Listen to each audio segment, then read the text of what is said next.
कैसे हो आप सभी? उम्मीद करता हूँ अच्छे होंगे और ऑनलाइन क्लासों का आनंद ले रहे होंगे।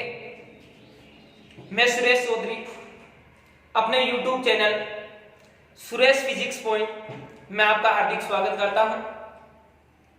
आज हम बात करेंगे कक्षा 12 के भौतिक विज्ञान सब्जेक्ट के चैप्टर नंबर 1 विद्युत क्षेत्र के बारे में। तो इस चैप्टर को स्टार्ट करने से पहले मैं आपको बता दूं कि ये वीडियो काफी इंपॉर्टेंट होने वाला है, जिसके अंदर हम चैप्टर नंबर 1 को शुरू से और इन टॉपिकों के अंतर्गत अध्ययन करेंगे इस वीडियो के अंदर। इससे पहले मैं आपको बता दूं कि पिछले वीडियो में हमने फिजिक्स को 2 भागों में बांटा था। पहला भाग क्लासिकल फिजिक्स, जिसको चित्सम्मत भौतिकी कहते हैं, और दूसरा भाग मॉडर्न फिजिक्स, जिसे आधुनिक भौतिकी कहते हैं। तो मेरे पास मेरे स्टूडेंट का कमेंट आया कि सर इनको थोड़ा विस्तार से समझाओ। तो मैंने इसके लिए एक डायग्राम बनाया है, उसी के अंतर्गत इसको समझ लेते हैं। तो जो फिजिक्स होती है उसको हमने 2 भागों में बांट लिया, और हमने पिछले वीडियो में यह भी देखा था कि सन 1900 से पहले की जो फिजिक्स थी उसको चित्सम्मत भौतिकी या क्लासिकल फिजिक्स के अंतर्गत रखा गया। सन 1900 से बाद की जो भौतिकी या फिजिक्स है उसको मॉडर्न फिजिक्स के अंतर्गत या आधुनिक भौतिकी के अंतर्गत रखा गया। ऐसा क्यों हुआ? क्योंकि सन 1905 में एक वैज्ञानिक हुए थे अल्बर्ट आइंस्टीन, जिसे जनक बोलते हैं फिजिक्स का। उन्होंने एक अच्छा संबंध दिया था जिसे बोलते हैं आपेक्षिकता का विशिष्ट सिद्धांत, और सन 1915 के अंदर उन्होंने दिया था आपेक्षिकता का व्यापक सिद्धांत। और उन्हीं के साथ उन्होंने बताया था कि ऊर्जा और द्रव्यमान दोनों एक दूसरे से संबंधित होते हैं, द्रव्यमान ऊर्जा में और ऊर्जा द्रव्यमान में रूपांतरित या स्थानांतरित हो सकते हैं।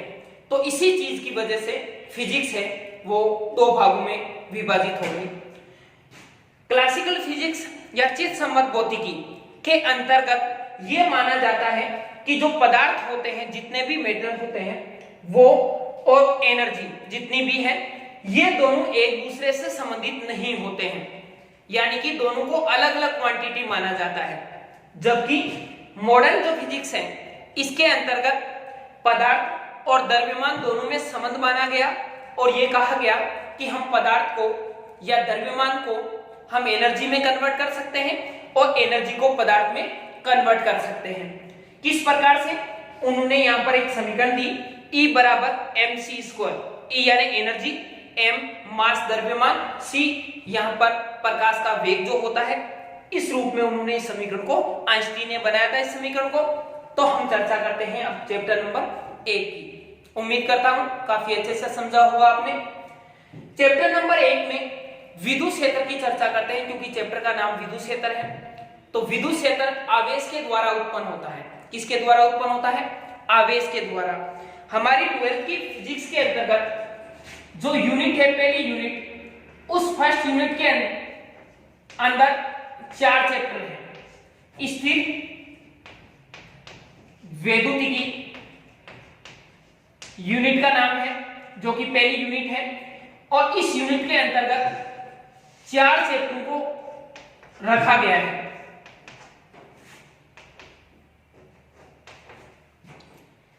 पहला चैप्टर विद्युत क्षेत्र, दूसरा चैप्टर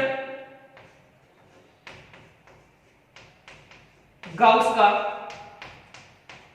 नियम तथा इसके अनुप्रयोग, ये सेकंड चैप्टर है। तीसरा चैप्टर है विद्युत विभव, और चौथा चैप्टर है विद्युत धारिता।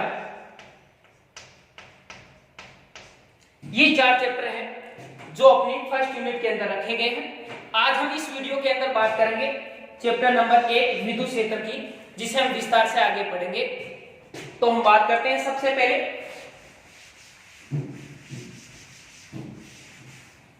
इस चैप्टर की भूमिका की बात कर लेते हैं सबसे पहले। यानी कि इस चैप्टर को हम जब जीरो लेवल से पढ़ते हैं तो कुछ चीजें हमें पहले इस प्रकार से पढ़नी होती है कि ताकि अगला टॉपिक हमारे समझ में आए अच्छे से। तो सबसे पहले बात करते हैं भूमिका की। तो भूमिका के अंदर क्या है कि हम किसी भी दो वस्तुओं को जब आपस में घर्षण करवाते हैं या एक दूसरे पर रगड़ते हैं तो इसके कारण से उन दोनों वस्तुओं के अंदर एक ऐसा गुण उत्पन्न होता है जिसकी वजह से वो हल्की वस्तुओं को अपनी ओर या तो आकर्षित करती है या फिर प्रतिकर्षित करती है। तो ऐसा सबसे पहले जो बताया था वो वैज्ञानिक थे थैलस, जिनको भौतिक दर्शन शास्त्र का जनक माना जाता है प्राचीन काल में। तो उन्होंने क्या किया, जो थैलस नामक वैज्ञानिक थे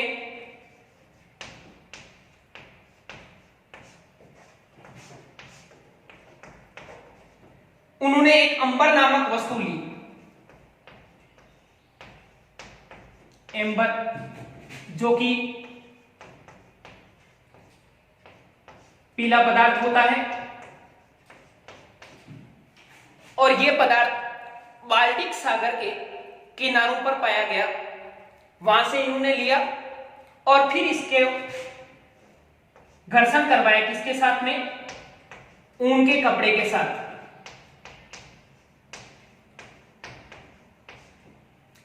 ऊन के कपड़े से जब इन्होंने घर्षण करवाया या रगड़ करवाई तो इन्होंने ये देखा कि जो अंबर की छड़ है, अंबर की छड़ में हल्की वस्तु या कणों को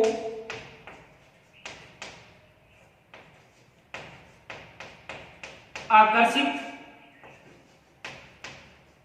करने का गुण आ जाता है।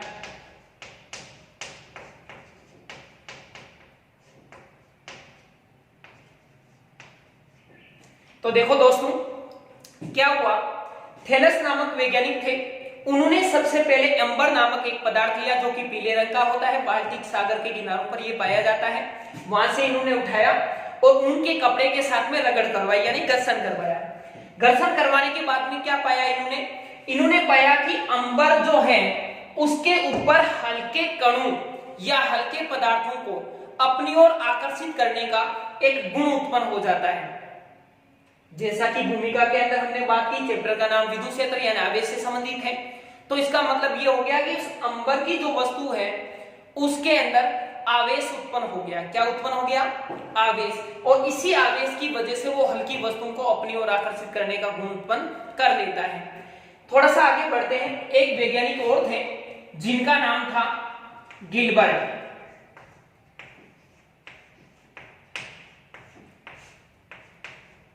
गिलबर्ट जो वैज्ञानिक थे, इन्होंने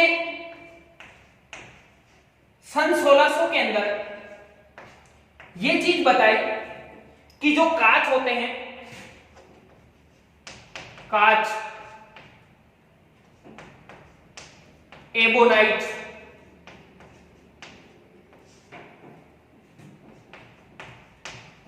सल्फर आदि में घर्षण के कारण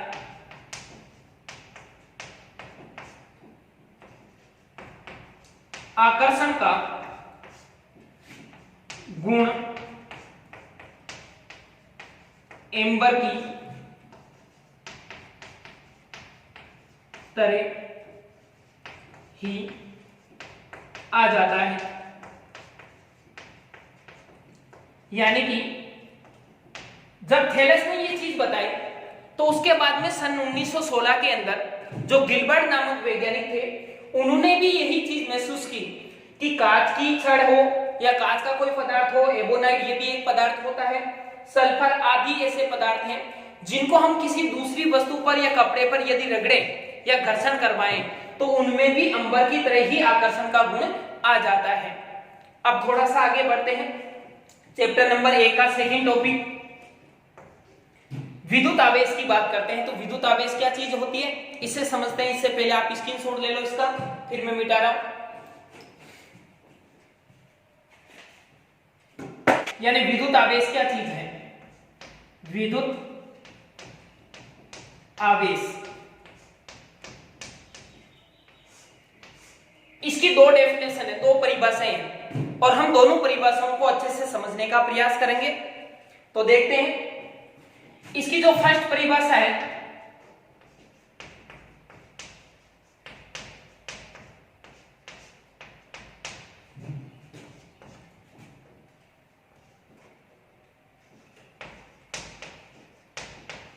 पदार्थों का वह गुण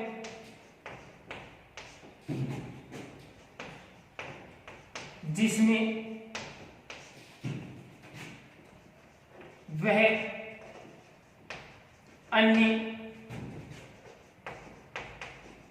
पदार्थों को आकर्षित या प्रतिकर्षित करता है, आवेश कहलाता है।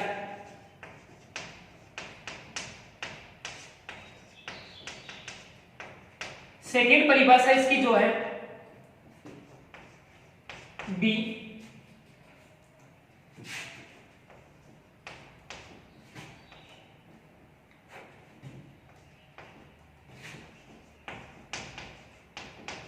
पदार्थों का वह गुण जिसमें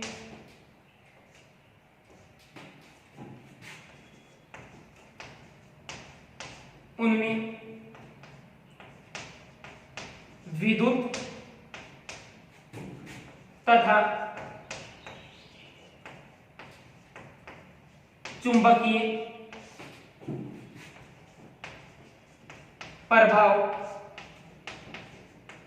उत्पन्न हो जाता है, आवेश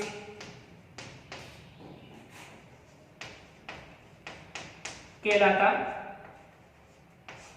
है। तो देखो दोस्तों, दो परिभाषाएं दोनों मैंने यहां पर लिखी है, तो ध्यान से समझने का प्रयास करना दोनों डेफिनेशन को। आवेश की परिभाषा में पहली जो परिभाषा है वो बिल्कुल सिंपल और सीधी परिभाषा है कि पदार्थों का वह गुण, कोई भी अपने पास में पदार्थ है उस पदार्थ में आया हुआ वह गुण जो या जिसमें वह अन्य पदार्थों को आकर्षित या प्रतिकर्षित करता है, या तो वो आकर्षित करेगा या फिर प्रतिकर्षित करेगा, क्या कहलाएगा? आवेश कहलाएगा। तो आवेश क्या है? एक तरह से गुण है पदार्थों का। सेकेंड डेफिनेशन में बात करते हैं पदार्थों का वह गुण जिसमें उनमें विद्युत तथा चुंबकीय प्रभाव उत्पन्न हो जाता है, यानी कि एक ऐसा गुण जिसकी वजह से उन पदार्थों के अंदर या तो विद्युत या फिर चुंबकीय गुण उत्पन्न हो जाते हैं, उस गुण को हम क्या बोलेंगे? विद्युत आवेश कह सकते हैं। तो आवेश की परिभाषा आपके समझ में आई। सिंपल भाषा में यदि हम देखें तो ऐसा कह सकते हैं कि पदार्थों के अंदर आने वाला वह गुण जो अन्य वस्तुओं को या अन्य पदार्थों को अपनी ओर या तो आकर्षित करे या प्रतिकर्षित करे। यहाँ पर विद्युत और चुंबकीय प्रभावों का मतलब भी यही है कि वो विद्युत आकर्षण बल से आकर्षित या प्रतिकर्षित करे और चुंबकीय आकर्षण बल से आकर्षित या फिर प्रतिकर्षित करे। तो दोनों डेफिनेशन लगभग सेम है, बस इनके थोड़ी शब्दों का फर्क है। तो उम्मीद करता हूं अच्छे से समझ में आई होगी। स्क्रीनशॉट लेकर के रख लो, फिर बढ़ते हैं आगे थर्ड पॉइंट पर।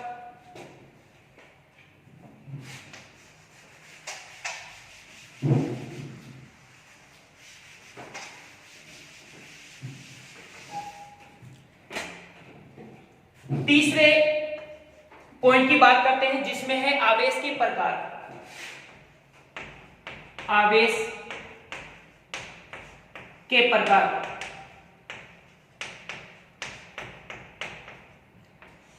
तो दोस्तों देखो, सबसे पहले एक वैज्ञानिक हुए थे Benjamin Franklin. Benjamin Franklin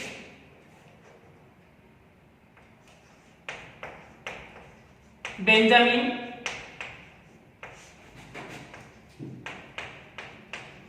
Franklin ने आवेश दो प्रकार के बताए। एक जो आवेश था वो है धनात्मक आवेश या धनावेश कह सकते हैं, यानी कि पॉजिटिव चार्ज, और दूसरा है वो है ऋणावेश यानी कि नेगेटिव चार्ज।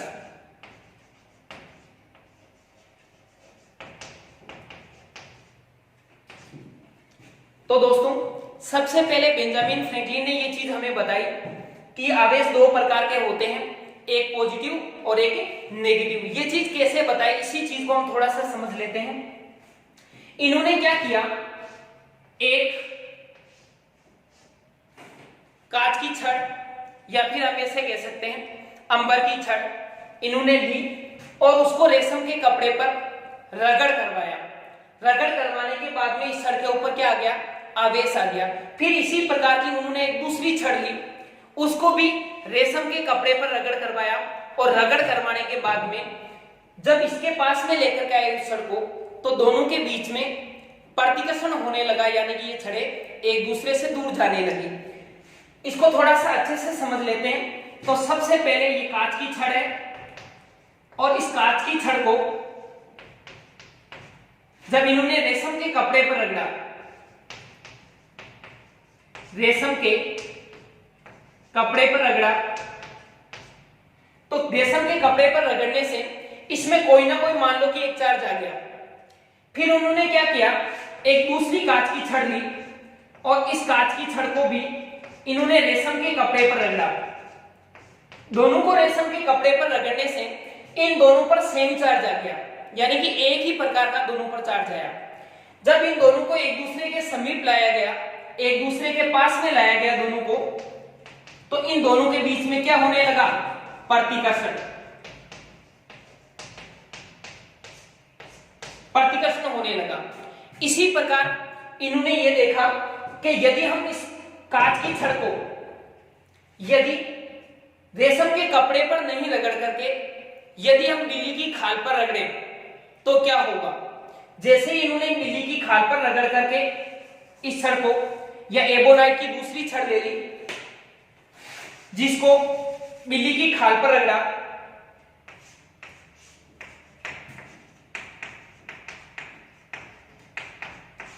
बिल्ली की खाल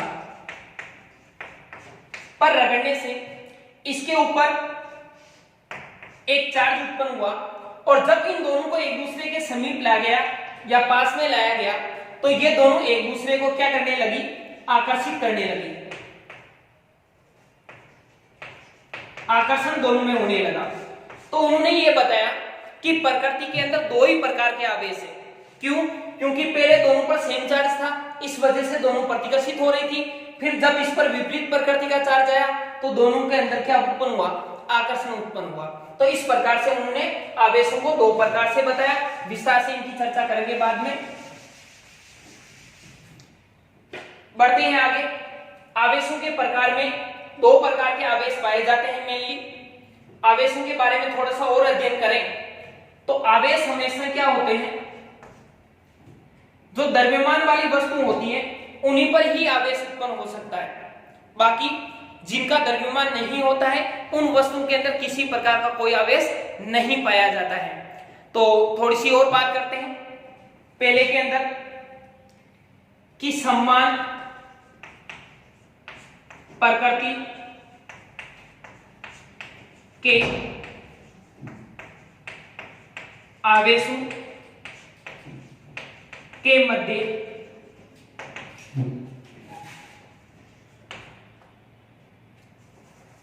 प्रतिकर्षण तथा असमान प्रकृति के आवेशों के मध्य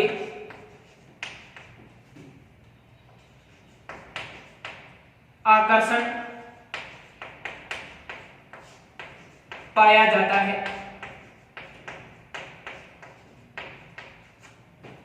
यह हो गया पहला पॉइंट, यानी कि समान प्रकृति के जो आवेश होंगे उनके मध्य सदैव प्रतिकर्षण और असमान प्रकृति के जो आवेश होंगे उनमें सदैव क्या होगा, आकर्षण होगा।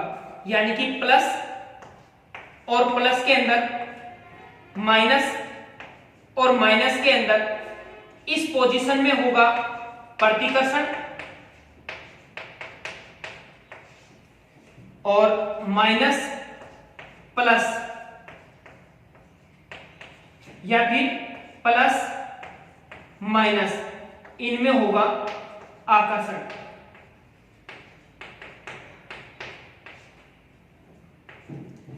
तो ये तो हो गई इस पॉइंट की बात। एक पॉइंट की और बात कर लेते हैं इसी के आगे।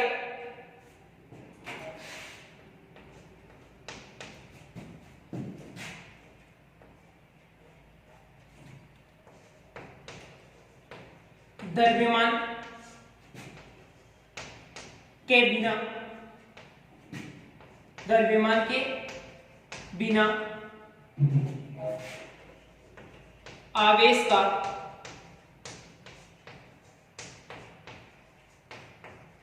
अस्तित्व नहीं होता है, जबकि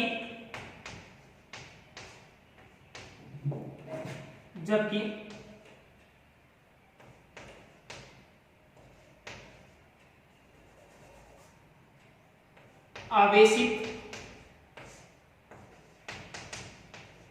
वस्तुओं में सदैव द्रव्यमान होता है।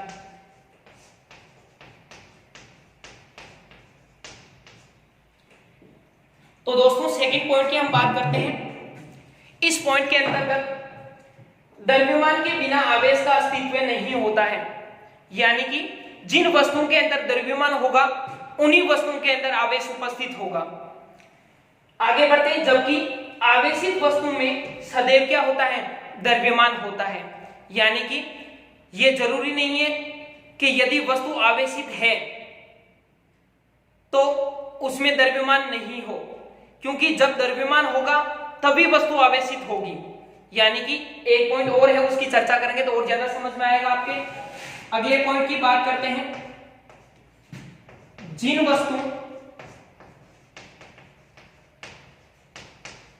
वस्तु का विराम द्रव्यमान शून्य होता है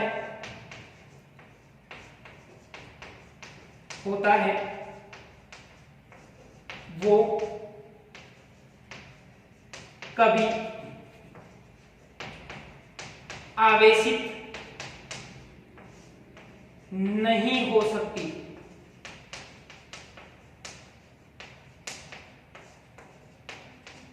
जैसे फोटोन तथा न्यूट्रिनो।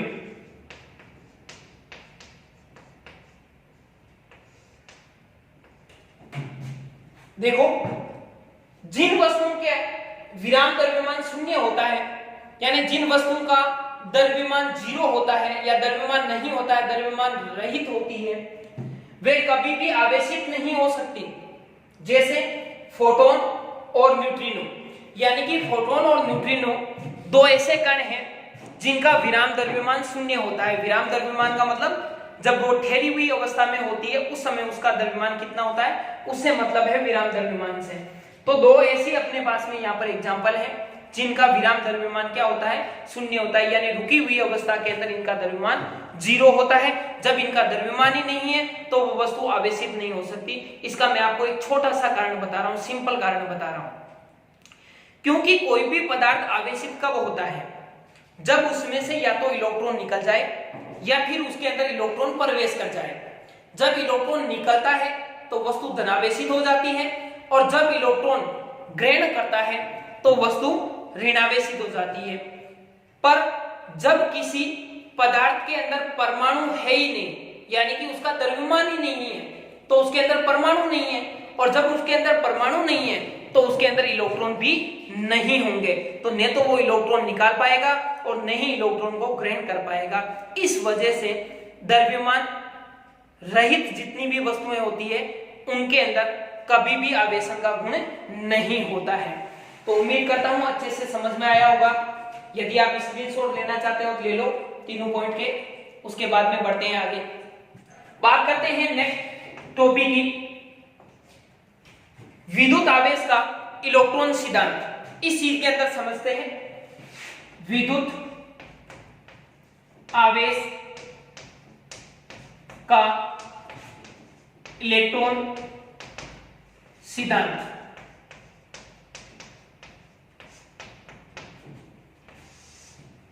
तो लाडनू इसको अच्छे से समझना, क्योंकि इससे क्वेश्चन एग्जाम के अंदर बनते हैं और कंपटीशन एग्जाम में भी इससे क्वेश्चन बनते हैं। अभी समझेंगे कैसे बनते हैं। तो सबसे पहले टॉपिक पर ही चर्चा करते हैं, विद्युत आवेश का इलेक्ट्रॉन सिद्धांत, यानी कि विद्युत आवेश जो गुण है उसका इलेक्ट्रॉन सिद्धांत क्या है, यानी इलेक्ट्रॉन से क्या इनका लेना देना है आवेश का। तो इसी चीज की बात करते हैं। तो सबसे पहले देखते हैं, अपने पास में कोई भी एक वस्तु है और इस वस्तु का जो द्रव्यमान है वो मैं मान लेता हूं कि इसका द्रव्यमान m है। इसका द्रव्यमान क्या है, m है। और जब इस वस्तु में से कोई एक इलेक्ट्रॉन हट जाता है, बड़े ध्यान से समझना है, बहुत इंपॉर्टेंट क्वेश्चन बनते हैं इससे। m द्रव्यमान की वस्तु है, जब इसमें से एक इलेक्ट्रॉन हट जाता है, यानी कि यहां से इलेक्ट्रॉन क्या हो गया, निकल गया, यानी कि इलेक्ट्रॉन उत्सर्जन।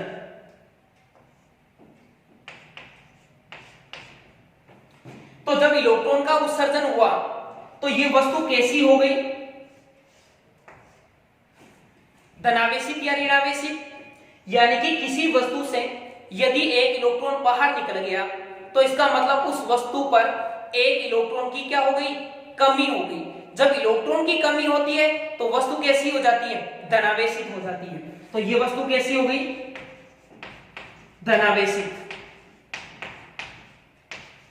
और धनावेशित वस्तु का जो द्रव्यमान है उसको मैं लिखूंगा m और उसके ऊपर पॉजिटिव, यानी कि इसका जो अब द्रव्यमान है वो द्रव्यमान है m पॉजिटिव। अब द्रव्यमान कैसे चेंज हुआ इसी चीज को समझना है। आपको पता है कि जब यहां से एक इलेक्ट्रॉन बाहर निकला, यानी कि इलेक्ट्रॉन बाहर निकल गया, और जब इलेक्ट्रॉन बाहर निकला तो इलेक्ट्रॉन ने क्या किया, अपना द्रव्यमान साथ में लेकर के बाहर गया। तो इलेक्ट्रॉन का द्रव्यमान कितना होता है, 9.1 इंटू 10 की घात माइनस के 31 kg। एक इलेक्ट्रॉन का द्रव्यमान कितना होता है, 9.1 इंटू 10 की घात माइनस 31 kg। तो इतना द्रव्यमान ये बाहर लेकर के निकल गया। जब किसी वस्तु से इलेक्ट्रॉन हटता है तो इसका मतलब वस्तु धनावेशित हो जाती है, और इलेक्ट्रॉन जो हटा है वो इलेक्ट्रॉन अपना खुद का द्रव्यमान साथ में लेकर के गया है। तो वो वस्तु कैसी हो गई, धनावेशित हो गई, और इसके द्रव्यमान में क्या आ गई, कमी आ गई। इसलिए वस्तु कैसी हो जाएगी, हल्की। वस्तु कैसी हो जाएगी, हल्की। वस्तु हल्की हो जाती है और धनावेशित हो जाती है। कब, जब एक इलेक्ट्रॉन हटता है। इसी प्रकार बात करते हैं, यदि एक इलेक्ट्रॉन जुड़ जाए, इसके अंदर एक इलेक्ट्रॉन क्या हो जाए, जुड़ जाए, इलेक्ट्रॉन जुड़े, जब इसके अंदर इलेक्ट्रॉन जुड़ता है तो आपको पता है कि किसी भी वस्तु में इलेक्ट्रॉन जुड़ने का मतलब क्या हुआ? इलेक्ट्रॉन जुड़ने का मतलब ये हुआ कि उस वस्तु के ऊपर नेगेटिव चार्ज में वृद्धि हो गई और वो वस्तु अब क्या हो गई? नेगेटिव हो गई। तो यहां पर मैं इसके द्रव्यमान को लिखूंगा m और माइनस, यानी कि ऋणात्मक। अब आपको पता है कि यदि इसके अंदर एक इलेक्ट्रॉन जुड़ा है तो एक इलेक्ट्रॉन के बराबर इसके अंदर द्रव्यमान ऐड हो गया और वो कितना हुआ? 9.1 इंटू 10 की घात माइनस के 31 केजी। ये द्रव्यमान इसके अंदर ऐड हो गया। जब इतना द्रव्यमान इसके अंदर जुड़ गया तो वस्तु हल्की होगी या भारी होगी? बिल्कुल भारी होगी, क्योंकि द्रव्यमान जुड़ रहा है तो यहां पर वस्तु क्या हो जाती है? भारी हो जाती है, वस्तु भारी। और वस्तु पर चार्ज कैसा आया? ऋणात्मक। तो वस्तु हो जाती है ऋणावेशित और वस्तु का भार क्या हो जाता है? बढ़ जाता है। वस्तु ऋणावेशित कब हुई? जब इसमें से एक इलेक्ट्रॉन क्या हो गया? ऐड हो गया, यानी कि वस्तु के अंदर एक इलेक्ट्रॉन जुड़ गया। जैसे इलेक्ट्रॉन जुड़ा यानी कि नेगेटिव चार्ज जुड़ रहा है, वस्तु ऋणावेशित। और जब चार्ज जुड़ा है तो वो अपना द्रव्यमान भी साथ में लेकर के आया है, तो इतना द्रव्यमान इसके अंदर ऐड हो गया तो वस्तु क्या हो जाएगी? भारी। तो अब जो मैं चीज समझाने जा रहा हूं ना, उस चीज को समझना ध्यान से। यहां पर लिख रहा हूं, बहुत अच्छा ढंग से समझने का प्रयास करना है यहां पर। यानी कि पहले इसके द्रव्यमान था m, अब द्रव्यमान हो गया m नेगेटिव। तो दोनों में से ज्यादा द्रव्यमान किसका है? दोनों में से ज्यादा द्रव्यमान किसका है? इसके अंदर इलेक्ट्रॉन जुड़ा है तो ये वस्तु क्या हो गई? भारी हो गई। तो द्रव्यमान ज्यादा किसका है? इसका। इसी प्रकार इसमें आते हैं, यहां पर भी देखते हैं कि पहले इसका द्रव्यमान था m और अब इसका द्रव्यमान हो गया m पॉजिटिव। अब द्रव्यमान हो गया m पॉजिटिव। तो दोनों में से भारी कौन है? यह ज्यादा द्रव्यमान किसका है? इसमें से एक इलेक्ट्रॉन हटा है, तो एक इलेक्ट्रॉन हटने का मतलब ये हो गया कि इतना द्रव्यमान इस वस्तु ने खो दिया। तो ये वस्तु क्या हो गई? हल्की हो गई। किसकी तुलना में? पहले की तुलना में। तो यहां पर इसका द्रव्यमान क्या रहता है? ज्यादा रहता है। अब मैं ध्यान से यहां पर समझा रहा हूं, उस चीज को समझने का प्रयास करना बिल्कुल शॉर्ट में। जब किसी वस्तु में इलेक्ट्रॉन जुड़ता है तो वस्तु भारी तथा ऋणावेशित हो जाती है, जबकि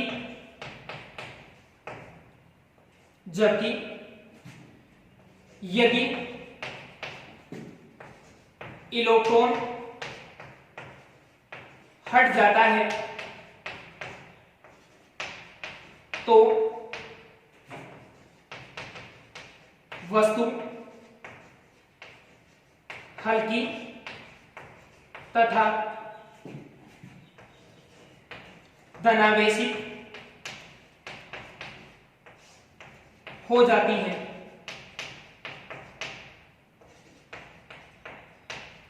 बस ये है इस पूरी चीज का मतलब।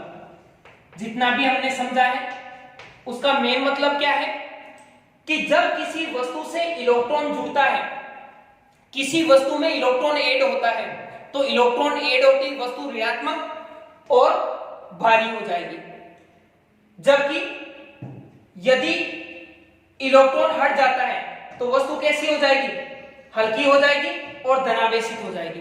ये इस चीज का पूरी का मतलब है जिसे हमें अच्छे से समझना है।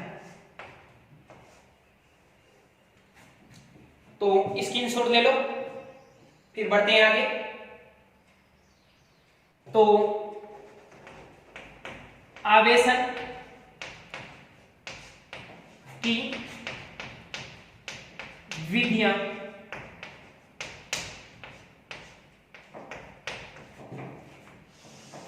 आवेशन की विधियों में पहली जो विधि है उसकी चर्चा करते हैं, घर्षण द्वारा आवेशन।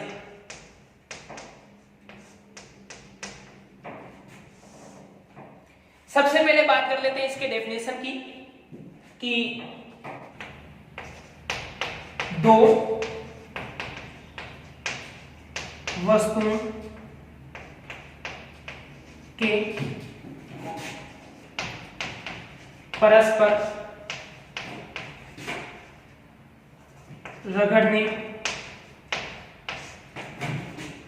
से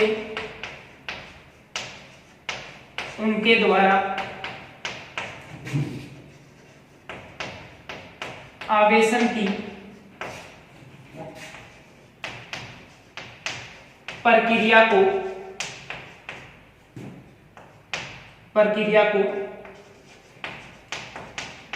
घर्षण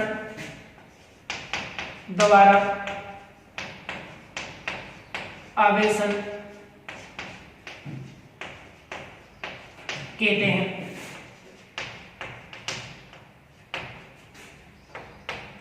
यानी कि दो वस्तुओं के परस्पर रगड़ने से उनके द्वारा आवेशन की जो प्रक्रिया है, यानी कि दो वस्तुओं को जब हम आपस में रगड़ते हैं तो उन वस्तुओं के अंदर आवेशन का गुण आ जाता है, और इस प्रक्रिया द्वारा जो आवेशन का गुण है उसे हम घर्षण द्वारा आवेशन कहते हैं। सिंपल परिभाषा है इसकी। अब कैसे होगा इस चीज को समझना। यदि अपने पास में एक वस्तु ये है और एक दूसरी वस्तु अपने पास में ये है,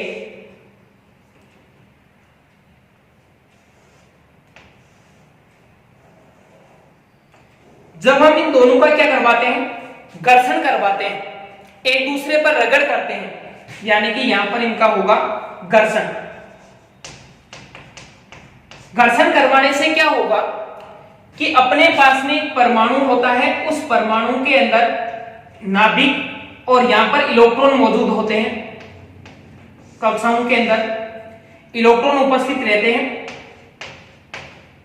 और जब इन इलेक्ट्रॉनों को किसी भी प्रकार से यदि ऊर्जा मिल जाए तो ये इलेक्ट्रॉन अपनी कक्षा को छोड़ देते हैं। तो होता क्या है कि जब हम दो वस्तुओं को आपस में घर्षण करवाते हैं, रगड़ करवाते हैं, तो हमारे द्वारा इन दोनों वस्तुओं के ऊपर यांत्रिक कार्य किया जाता है। क्या किया जाता है? यांत्रिक कार्य। यानी कि हम यहां पर क्या करते हैं, यांत्रिक कार्य करते हैं, यांत्रिक कार्य।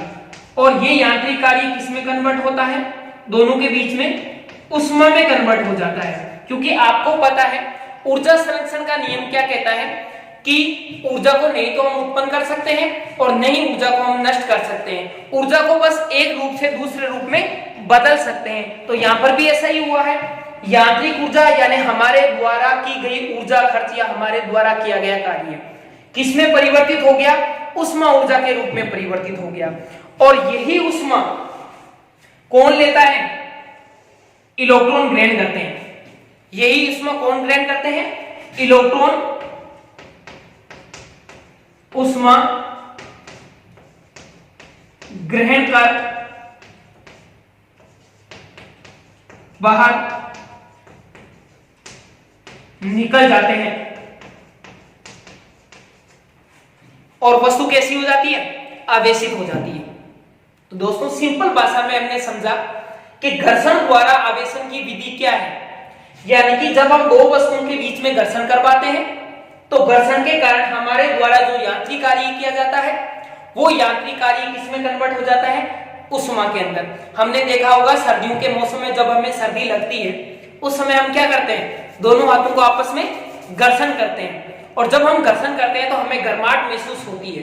वो गर्माहट क्या है? हमारे द्वारा किया गया यांत्रिक कार्य किसमें परिवर्तित हुआ? ऊष्मा में। और ये ऊष्मा किसको मिल गई? इलेक्ट्रॉनों को मिल गई। इलेक्ट्रॉन कहां थे? इस वस्तु के अंदर जहां पर घर्षण हो रहा था वहां पर जो मौजूद है इलेक्ट्रॉन, वो इलेक्ट्रॉन इस ऊष्मा को क्या करेंगे? ग्रहण करेंगे, और ग्रहण कर करके इलेक्ट्रॉन अपनी कक्षा को छोड़ करके उच्च कक्षाओं के अंदर चले जाते हैं, स्थानांतरित हो जाते हैं, उनका उत्सर्जन हो जाता है। और ऐसे करते करते जब इलेक्ट्रॉन अनंत वाली कक्षा में जाते हैं तो वो नाभिक के आकर्षण बल से क्या हो जाते हैं, मुक्त हो जाते हैं। इन पर नाभिक का किसी प्रकार का कोई आकर्षण बल नहीं लगता है। तो जब इलेक्ट्रॉन यहां से निकल गया तो इस वस्तु पर कैसा चार्ज आ गया, इलेक्ट्रॉन जब बाहर निकला तो इस वस्तु पर चार्ज आ गया धनात्मक, क्योंकि इलेक्ट्रॉन की क्या हो गई, कमी हो गई। और जिस वस्तु के अंदर ये इलेक्ट्रॉन गया, मान लो इस वस्तु के अंदर ये इलेक्ट्रॉन जाता है तो ये वस्तु कैसी हो जाएगी, ऋणावेशित। और जिस वस्तु से इलेक्ट्रॉन आया है वो वस्तु कैसी हो जाएगी, धनावेशित। तो इस प्रकार से हम घर्षण के द्वारा दो वस्तुओं को क्या कर सकते हैं, आवेशित कर सकते हैं। तो उम्मीद करता हूं समझ में आया होगा। स्क्रीनशॉट ले लो इसका एक। तो दोस्तों आज हमने बात की घर्षण विधि के अंदर पहली विधि की, आवेशन की विधियों के अंदर पहली विधि की घर्षण विधि, जिसको हमने पढ़ा। कल नेक्स्ट वीडियो में हम बात करेंगे इन दोनों विधियों की। तो उम्मीद करता हूं अच्छा लगा आपको वीडियो, बने रहिए वीडियो के साथ में। जय हिंद।